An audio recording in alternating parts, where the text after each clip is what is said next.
সম্প্রতি বাংলাদেশ ও পাকিস্তানের সঙ্গে তুরস্কের সম্পর্ক উন্নয়নের প্রবণতা ভারতের ভূরাজনৈতিক মহলে উদ্বেগের জন্ম দিয়েছে।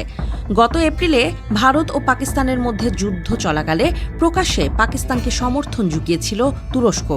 এতে পাক তুর্কি ক্রমবর্ধমান ঘনিষ্ঠতার বিষয়টি স্পষ্ট হয়।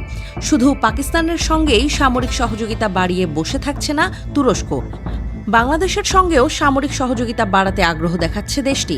এমনকি বাংলাদেশের সামরিক প্রতিষ্ঠান নির্মাণের প্রস্তাবও দিয়েছে রিসেপ তাইপ এরদোয়ানের দেশ। তুরস্কের এই পদক্ষেপ ভারতের চারপাশে একটি কৌশলগত প্রভাব বলয় গড়ে তোলার অংশ বলে মনে করছেন বিশ্লেষকরা। ঐতিহাসিকভাবে ভারতের প্রতিবেশীদের সাথে তুরস্কের এই ধরনের গভীর সামরিক ও অর্থনৈতিক সম্পর্ক নজিরবিহীন।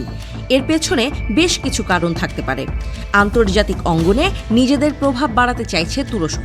দক্ষিণ এশিয়াকে সেই লক্ষ্যের একটি গুরুত্বপূর্ণ অংশ হিসেবে দেখছে দেশটি। পাকিস্তানের সাথে তাদের ঐতিহ্যবাহী বন্ধন এবং ইসলামিক বিশ্বের নেতৃত্ব দেওয়ার আকাঙ্ক্ষা এই সম্পর্ককে আরও জোরদার করছে। তুরস্ক ইতোমধ্যে পাকিস্তানের সঙ্গে ঘনিষ্ঠ সামরিক সহযোগিতা শুরু করেছে। যৌথ সামরিক মহড়া, অস্ত্র বেচাকেনা এবং প্রতিরক্ষা প্রযুক্তি বিনিময়ের মাধ্যমে এই সম্পর্ক আরও গভীর হচ্ছে। এছাড়াও এই সপ্তাহে তুরস্কের পররাষ্ট্র ও প্রতিরক্ষা মন্ত্রী একসাথে পাকিস্তানের ইসলামাবাদ সফর করেছেন। শুধু তাই নয়, বাংলাদেশকেও তুরস্ক তাদের কৌশলগত পরিকল্পনায় যুক্ত করতে আগ্রহী। সম্প্রতি তুরস্কের প্রতিরক্ষা শিল্প বিভাগের একজন উচ্চপদস্থ কর্মকর্তা ঢাকায় সফর করেছেন। বাংলাদেশ ঐতিহ্যগতভাবে ভারতের ঘনিষ্ঠ মিত্র হলেও সাম্প্রতিক সময়ে তুরস্কের এই সামরিক উদ্যোগ ঢাকার পররাষ্ট্রনীতিতে নতুন দিগন্ত উন্মোচন করতে পারে। বিশেষ করে বাংলাদেশের সামরিক প্রতিষ্ঠান নির্মাণের প্রস্তাবটি কেবল বাণিজ্যিক লেনদেন নয়, বরং দীর্ঘমেয়াদী কৌশলগত সম্পর্কের ইঙ্গিত দেয়।